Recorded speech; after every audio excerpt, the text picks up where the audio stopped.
강호 씨, 돈 필요하지 않아요? 제 말만 들어주면 강호 씨가 달라는 돈 얼마든지 드릴게요.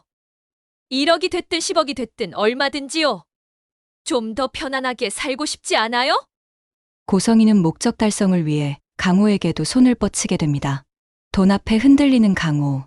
하지만 그녀가 놓친 것이 하나 있었죠. 철부지인 줄 알았던 동생 강호가 부산 화재 사건의 진실을 파헤치기 시작했다는 겁니다.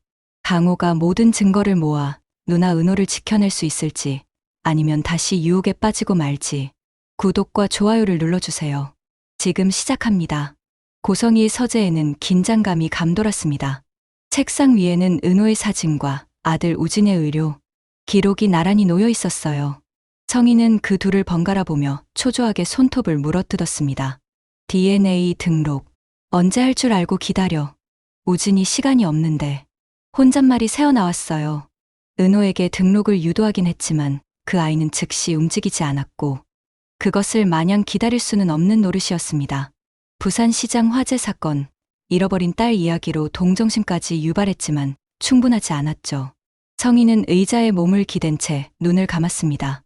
그러다 문득 한 사람이 떠올랐습니다. 강호, 은호의 동생이었죠. 얼마 전까지 집을 나가 있다가 돌아왔다던 그 아이. 은호가 무척 아끼는 것 같았어요. 그래, 그 동생. 성희의 눈빛이 날카롭게 변했습니다. 은호를 직접 설득하기 어렵다면 우회하면 되는 거였어요. 강호한테 먼저 접근해서 자신이 친엄마라는 걸 밝히고 눈물로 동정심을 유발하면 어떨까. 그 녀석은 철없어 보이던 아이였으니 아마 돈 몇 푼이라면 구슬리기 어렵지 않을 거예요. 하지만 강호가 요즘 어떤 마음으로 은호를 대하고 있는지 아직 성희는 모르고 있었습니다. 강호를 한번 만나봐야겠어. 성희는 가방에서 두툼한 돈 봉투를 꺼내 확인했습니다. 1,000만 원. 이 정도면 충분할 거예요. 그리고 명함도 한 장 꺼냈죠. 가온재단 이사장 고성희. 성희는 차가운 미소를 지으며 자리에서 일어났습니다. 다음 날, 강호는 엄마 순이의 고깃집으로 일하러 가는 길이었습니다. 요즘 강호는 완전히 달라진 사람이 됐죠. 집에 돌아와서 진심으로 사과하고 매일 엄마 가게 일을 도우며 성실하게 살고 있었어요. 누나 은호한테 미안한 마음도 컸죠. 골목 어귀를 돌아서는데 고급 승용차 한 대가 세워져 있었습니다. 강호가 그냥 지나치려는 순간이었습니다. 강호 씨. 여자의 목소리가 들렸어요. 강호가 고개를 돌리니 차에서 내린 여자가 자신을 부르고 있었습니다. 중년의 단정한 여자였죠. 강호는 경계하며 물었어요. 누구세요? 여자는 떨리는 목소리로 대답했습니다. 강호 씨 맞죠? 저, 은호 씨와 관련해서 꼭 드릴 말씀이 있어요. 잠깐만 시간 내주실 수 있을까요? 성희는 조심스럽게 말을 건넸습니다. 강호는 여전히 경계하는 눈빛이었어요. 하지만 누나 이름이 나오자 발걸음이 멈췄습니다. 우리 누나가 무슨 일이라도. 아니에요. 나쁜 일은 아니고요. 다만 길에서 이렇게 말씀드리기가 그래서요. 성희는 근처 조용한 카페를 가리켰습니다. 강호는 잠시 망설였어요. 하지만 누나와 관련된 일이라니 그냥 지나칠 수가 없었습니다. 알겠습니다. 카페 구석 자리에 마주 앉았습니다. 강호는 불편한 표정으로 먼저 물었습니다. 그래서 무슨 일이신데요? 성희는 잠시 숨을 고르더니 떨리는 목소리로 말을 꺼냈어요. 강호 씨. 사실 저는 은호의 친엄마예요. 강호의 얼굴이 굳었어요. 친엄마? 느닷없는 고백에 강호는 말문이 막혔습니다. 성희는 그런 강호를 보며 눈물을 글썽였어요. 믿기지 않으시겠지만 정말이에요. 30년 전 부산시장 화재 사건. 이었죠. 저는 그때 은호를 잃어버렸어요. 성희의 목소리는 절절했습니다. 연기라고 생각하기엔 너무나 진실처럼 들렸죠. 쌍둥이 남매였는데 오빠는 살았지만 유라는 그만 실종되고 말았어요. 참 원래 이름은 한유라네요. 그동안 찾지 못하다가 이제야 유라를 찾았는데. 성희는 손수건으로 눈물을 훔쳤습니다. 강호는 테이블 위에 커피잔만 내려다봤습니다. 한유라, 누나의 친엄마라니. 이렇게 갑자기 나타나다니. 차마 은호 씨 앞에 나설 수가 없었어요. 나 때문에 씩씩하게 자란 은호 씨가 상처받을까봐. 그래서 동생인 강호 씨한테 먼저 말씀드리는 거예요. 성희는 강호의 손을 잡으려 했어요. 하지만 강호는 본능적으로 손을 빼며 물러났습니다. 강호 씨가 제발 저 좀 도와줘요. 우리 은호. 상처받지 않고 다시 만날 수 있게. 청이는 읍소하듯 말했습니다. 강호는 그 눈물과 절절함에 마음이 흔들렸습니다. 하지만 곧 의문이 들었죠. 왜 하필 지금 나타났을까? 누나는 우리 엄마한테 입양된 지 벌써 수십 년이 넘었습니다. 그동안은 어디 있다가 왜 이제서야 찾아온 걸까? 강호의 눈빛이 조금씩 차가워졌습니다. 청이는 그런 강호의 마음을 읽은 듯 말을 이었습니다. 사실 제가 은호에게 꼭 필요한 것이 있어요.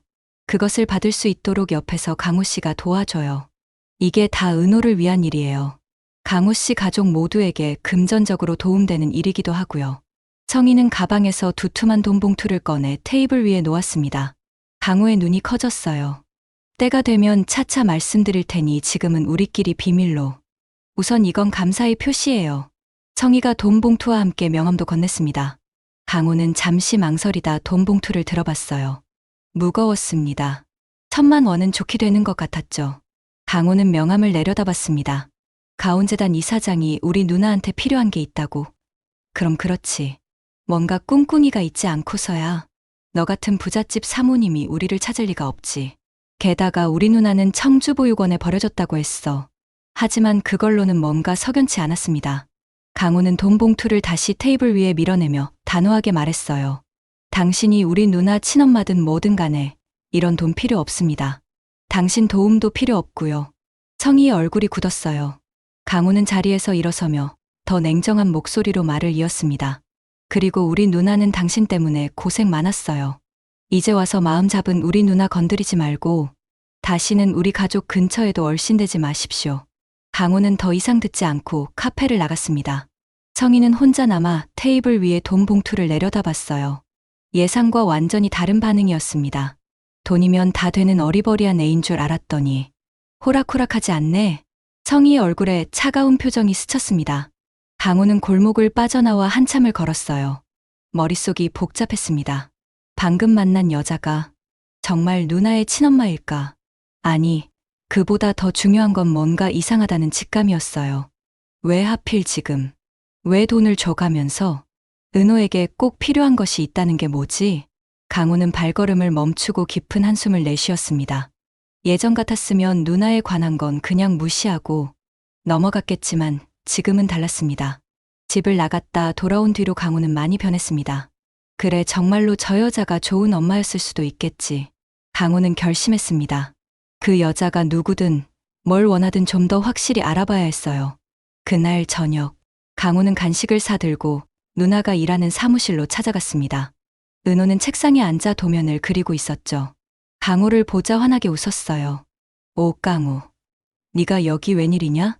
또 농땡이 부리러 왔냐? 뭔 헛소리야. 맘 잡고 일 열심히 하고 있구만. 이거나 먹어라. 강호가 간식 봉지를 건넸어요. 은호는 고맙다며 받아들었습니다. 강호는 자리에 앉으며 조심스럽게 말을 꺼냈습니다. 근데 누나, 엊그제 피크닉 같이 갔다는 그 여자분 말이야. 응, 이사장님, 봤었니? 어떤 분이야? 같이 일하는 분 같던데. 혹시 이상한 사람은 아니고 믿을 만한 사람인지 궁금해서. 은호는 잠시 의아한 표정을 지었어요. 왜 갑자기 이사장님 얘기를 하는 걸까? 하지만 곧 환한 표정으로 대답했습니다. 아, 이사장님, 엄청 좋으신 분이야. 나한테 일도 맡겨주시고. 은호의 목소리가 조금 낮아졌어요. 사실 나처럼 과거에 큰 상처를 입으신 분이라 더 마음이 가. 강호는 그 말에 가슴이 철렁했습니다. 그럼 그 여자가 우리 누나를 찾는 건 맞는 건가? 다만 누나는 그 여자를 완전히 신뢰하고 있었어요. 강호는 입이 떨어지지 않았습니다. 그 여자가 친엄마라고 주장하며 돈으로 회유하려 했다는 말을 할 수가 없었죠. 누나가 또 상처받으면 어떡하지? 강호는 애써 웃으며 말했어요. 아, 그렇구나. 좋은 분이라니 다행이네. 강호는 더 이상 묻지 않고 자리에서 일어났습니다. 은호는 동생의 뒷모습을 물끄러미 바라봤어요. 뭔가 이상했지만 더 캐묻진 않았습니다. 사무실을 나온 강호는 주먹을 꽉 쥐었어요. 혼자서라도 알아봐야겠어. 강호는 PC방으로 향했습니다. PC방 구석 자리에 앉은 강호는 검색창에 가온재단 이사장 고성희를 쳤어요. 화면에 여러 기사가 떴습니다. 재단 관련 기사, 기부 행사 사진, 공식 프로필. 하지만 개인적인 정보는 찾기 어려웠죠. 강호는 다시 검색어를 바꿨습니다. 부산시장 화재 사건. 그 여자가 자신에게 말했던 내용이었죠. 오래된 기사들이 쏟아졌어요. 강호는 하나하나 클릭하며 읽기 시작했습니다. 사망자 명단, 실종자 명단. 강호의 눈이 한 곳에 멈췄어요. 실종자 중 한 명은 3살 여아로. 강호는 화면을 확대했습니다. 혹시 이 아이가 누나일까? 그 여자가 말한 잃어버린 딸일까? 하지만 확실한 증거는 없었어요. 청주 보육원. 강호는 엄마 순이한테 들었던 얘기를 떠올렸어요. 누나 은호가 청주 보육원에 있다가 입양됐다고 했죠. 강호는 청주 보육원을 함께 검색해봤지만 고성이와의 연관성은 드러나지 않았습니다. 그래, 내가 눈으로 직접 확인해 봐야겠어. 강호는 결심했습니다. 부산으로 가는 거예요.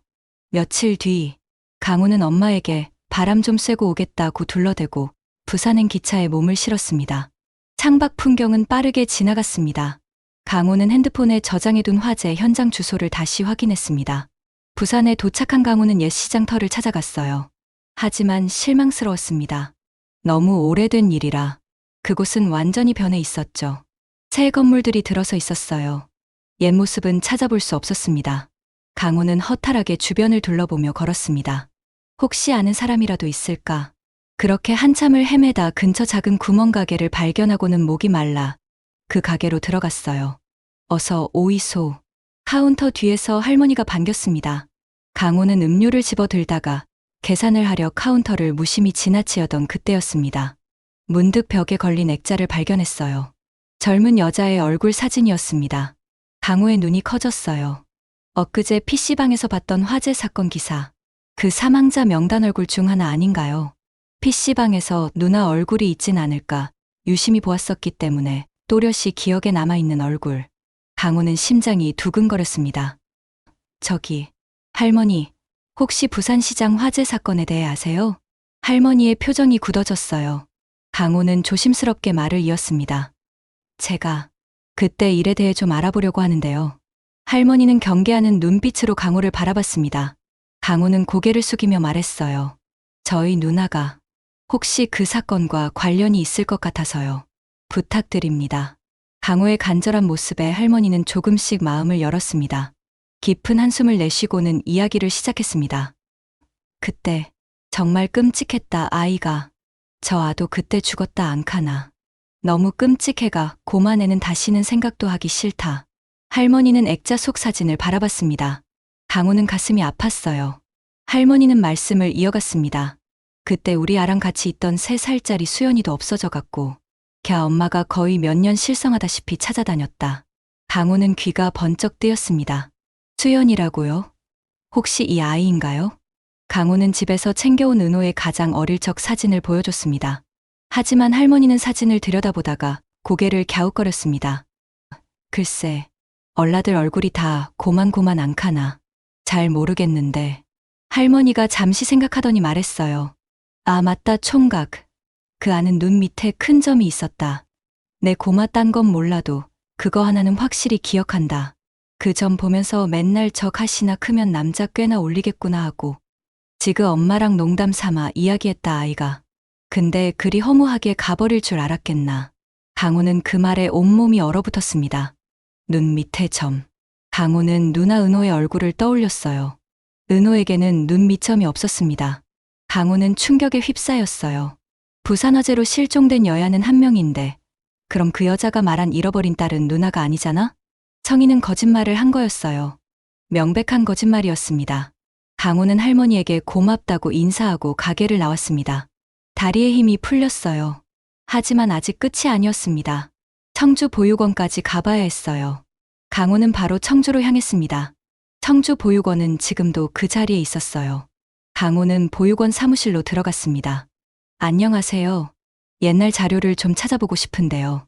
강호는 잘생긴 얼굴로 사정사정해서 오래된 기록을 열람할 수 있었습니다. 30년 전 기록. 그 여자가 누나를 한유라라고 불렀지. 거기에 한유라의 이름이 있었어요. 그리고 비고란에는 이렇게 적혀 있었습니다. 보호자 없음. 누군가 아이를 이름 적힌 쪽지만 남긴 후 버리고 연락 두절. 강호는 그 글자를 멍하니 바라봤습니다. 맡겼다는 건 유기한 거였어요. 잃어버린 게 아니라 역시 그 여자가 누나를 버린 거였어. 강호는 주먹을 꽉 쥐었습니다. 한편 그 시각 성희는 윤 원장과 통화를 하고 있었습니다. 윤 원장님, 어떻게 된 거예요? 갑자기 왜? 성희의 목소리는 절박했습니다.